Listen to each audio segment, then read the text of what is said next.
What's going on, YouTube? Hope you guys are all doing well. No new pickups, no comparisons. Today it's all about the leather talk. So there will be like some contrast and comparison, but it's more just to show you guys kind of the evolution of from the originals 1985 releases. We got the Chicago and the black toe, kind of how leather is being used differently then and now, and some some improvements along the way, and even different customizers that are using different leather. So yeah, again, I have the Chicago here, and then we have the black toe.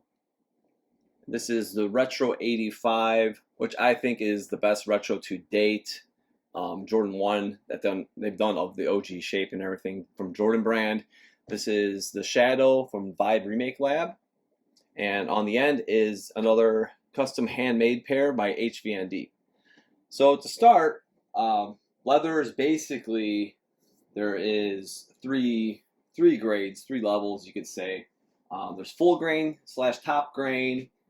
That's your best stuff. That's the genuine, the real deal. You get to see like these are worn, and you get to see how nice the leather it's broken in. It folds, it bends. Nice thick cut. Looks great, feels great after all these years. They're not heavily worn, and they're not beaten to a pulp, and they still look great. And just with time, they've still aged very well. These maybe tried on. They're really good. They could pass as dead stock. The leather cut you could see is a little thinner. It's not quite as thick, but it's pretty close. But it's all red compared to like more of a raw, a little bit more of a white edge. But just a misconception, I think, sometimes is only good leathers are like the thicker cut.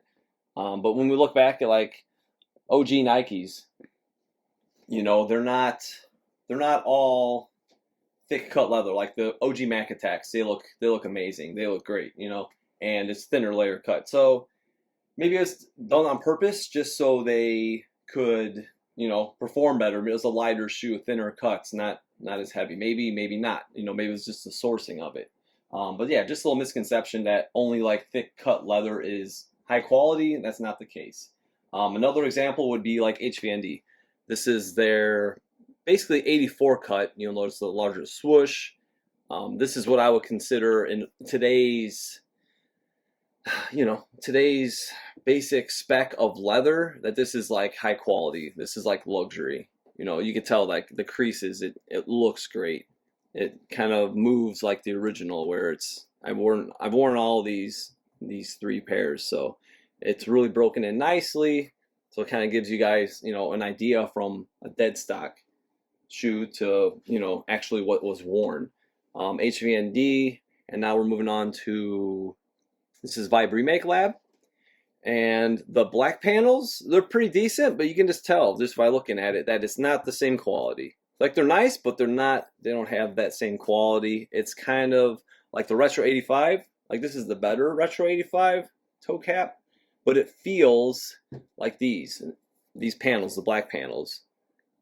This gray is definitely nicer. It's almost tumbled, and it's just broken in really nice. So I think the gray panels are really good. The black aren't quite as nice. And on the Retro 85, it's kind of the direct opposite, where the black is really nice. Like it breaks in. You don't even see it creased yet. And I wore them.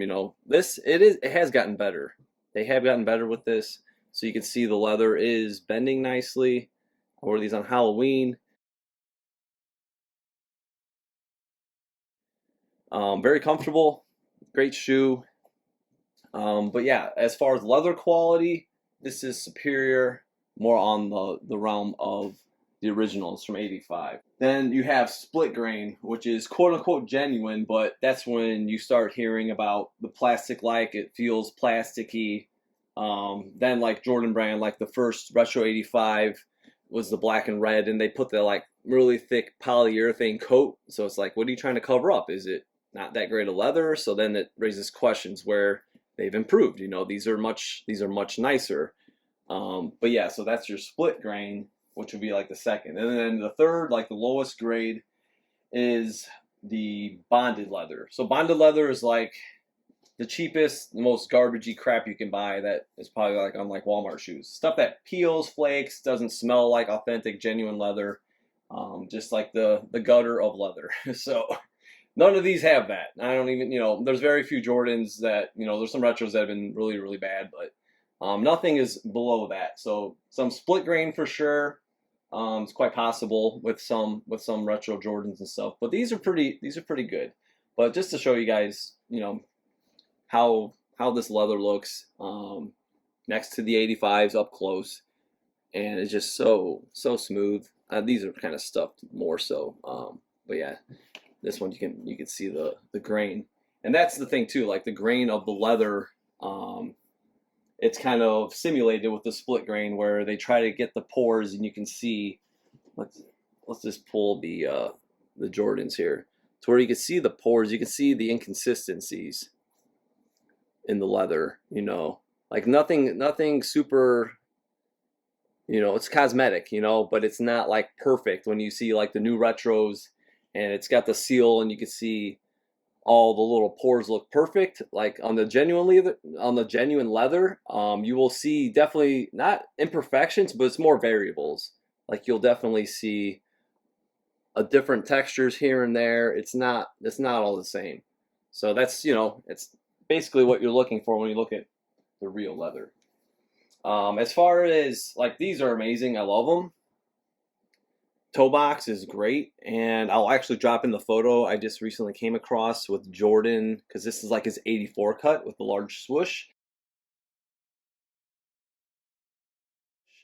and how they have the toe cap. It's a little more narrow and just on point. Like they don't even have like his pairs obviously, but just off photo references, these guys are so talented at making that just come to life. And huge swoosh. We're gonna look at the heels as well, but just an amazing job. And you can see like the toe cap looks good here. I did a comparison with them, but you can see it comes up a little high compared to like the black toe right next to it. But again, this leather feels great, and hopefully they keep making adjustments on these. And yeah, we're gonna look next at the heel of all these pairs. So here's a quick heel shot. They're pretty. They're pretty comparable, a lot of them. You can see this has definitely got just a nice grain of leather. It's kind of raw and exposed. And the Chicago straps they sent me, actually, the leather is a little thicker. Both high quality, but again, an example that, all the leathers they use, it's a little deeper cherry red, you could say, with the Chicago. But just, I did a video on those as well. But just a little, you get to see like the grain to the leather. And here, collar looks good. I wish they would cut it just a little. It swoops down a little bit. It looks a little long to me, compared to my other BY factories. Basically, what this is based off of from Vibe, a little taller, but again, the leather looks good. And I wanted to mention also the construction of all the heels. Like it's good. It's got structure there. Like the standard Jordan ones, the shattered backboards, especially you see like worn pairs. They don't last. Like they have a funky angle to them for one, where it's slanted, and they don't have a straight heel. But then there's no structure. You can feel it on these retro 85s. That's why I really love these, because it really mocks the original, which you can see, with the leather here, and here's very, very similar on these two, even though from different factories. This is a TY1 factory, and this is our STP factory. And I've said it before, but like this, I feel is modeled off of these two. So this is cool because I really like them, because they are based off of the BY factory, which is a little taller. But yeah, great. The black panels are really, really nice, and yeah, you can just see, you can see some pigment here. You can definitely see some grain, and we'll look at the black toe as well. You can definitely see some different grain and texture.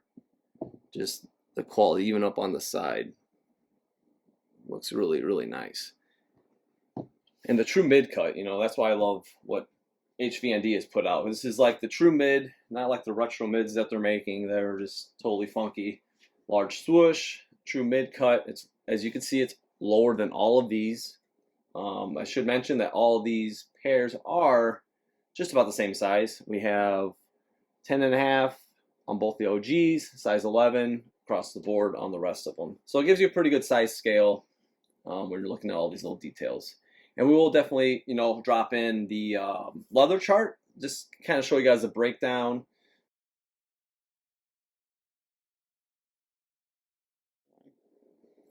So here's just a quick, we'll do a toe-to-toe, so you guys can kind of see the layout of each versus the OG. But yeah, like I said, you can see this is cut a little higher. Toe box is good on this, just the cap comes up a little taller on the Retro 85. But overall, like I said, they have been improving them. And they look great. Definitely excited for more. I think they got the burgundy metallics coming out next. So we're going to swap these out, and we're going to look at the Vibe Remake Lab, which is also an incredible. These look even better. Why? Because they got the side, the side where the toe cap comes around, it's cut a little more narrow. Matches up really nice with the OG cuts. They do a really good job with their pattern. The materials, I wouldn't say are premium, but they are nice leather, but it's not the premium level. I know they're not cheap, but I think they're worth it still. You get what you pay for. You get a nice shape. You get some decent quality leather, shoe that's going to last, and they are very comfortable. So I will say that definitely from experience, a few pairs now. And last but not least, they will definitely look different because of many reasons, because this is the 84 PE low cut that HVND brought back to life. Notice also it's wingless, but yeah, even lower cut than this. This is how it should look, because that's how Jordan's pairs were. Larger swoosh, a little lower cut, and it's more of a mid cut. Next, we're going to do the black toe, like the heel basically, to these three pairs again. And now we're just going to look quick heel to heel with the black and white Retro 85 first. The heel still got a little curve to it. Superior with the OG, it's a little more straight, but they have made improvements, like I said, with materials. And I wish they can get the swoosh just a little elevated. It looks like it's a little lower. There's less space here than there is here, but they do look great. If you get in close, you can kind of see the leather of these right next to the Retro 85. And yeah, they do look good. But like I said, the black portions are definitely higher quality. The white's not bad. It's much better. They've come a long way from the black and red pair. Like all the leather portions and that really thick polyurethane just kind of gives it that cheap look, and like they don't break in as nicely. So they have definitely improved. And here is Vibe Remake Labs Shadows. So they're a little taller. So that is correct. They should be a little taller because the BY. They based this off the BY factory. And you can definitely tell, the leather is nice on the gray portions. The black, it's not the greatest. It's not the best. It's not the worst. It has broken in nicely, but I definitely wouldn't say that it's the premium. And the gray is a little softer. It's got like a light tumbleness to it. But yeah, I do love the height, and they are definitely very comfortable. They do the oxidized midsole. You can see the swoosh, like the shape, the cut is a little more elevated, like we see on the STP factory. And last but not least, it's black toe versus black toe. It's kind of in our comparison, but I think we did a comparison. Maybe we didn't with this one, black toes. But yeah, there you can kind of see the mid cut compared to the high cut. And the jumbo swoosh, I love the big swoosh. It looks great. Great quality leather. You can get in really tight. You can kind of see it really simulates in the same thickness that these side panels have on the white. Just beautifully done. It's got that. I haven't seen on any customs. You can kind of see that material. It's kind of, which factory was it that's like this? I think it's maybe the TH, or I can't. I'll drop it in a comment there for you guys. But yeah, it's kind of simulated like the some of the OG material on the collar. All right, so I hope you guys enjoyed this video. It's kind of a diving into leather. I'm not a leather expert by any means, but I know good leather when I feel it, and these are definitely like the full grain, top grain, high quality, as you see over the years, it just still looks marvelous. We do see a lot of split grain, I feel, considered genuine, but sometimes it feels plasticky. We'll have different thicknesses of leather, which doesn't mean it's exactly a bad thing. My preference is the thicker cuts, but it's as long as it's comfortable and it breaks in quickly. But like take for instance like the 2012 white cement fours. Like I wore those shoes a lot, and it was still like horrible to wear. They hurt my feet. Yeah, rubbing on my pinky toe. They were destroyers. I did not like them. So I sold them. It's one of those things that's like if shoe's not comfortable, if it doesn't break in, we've come a long way. I think Jordan Brand's making improvements. Some stuff still needs heavily improvement, but it's good to see that they are actually, like let's take this for example. The Retro 85. I like to see more pairs coming out every year, but it's safe to say, for like especially like the OG releases, we're not seeing bonded leather, which is like the cheapest, crappiest, leather quality out there. So hopefully we see, good quality stuff in years to come. We see customizers using on par as good, if not better. Like this is better. Will we ever see stuff like this? We'll see better leather, but I don't know if we'll ever see this. I'm sure it'll come with a premium price, but ain't nothing like the OG. So we'll leave on that. Hope you guys enjoyed this video. Make sure you follow me on Instagram at OG or Bust, and just look at that nice thick leather cut raw edge on the way out. Gorgeous.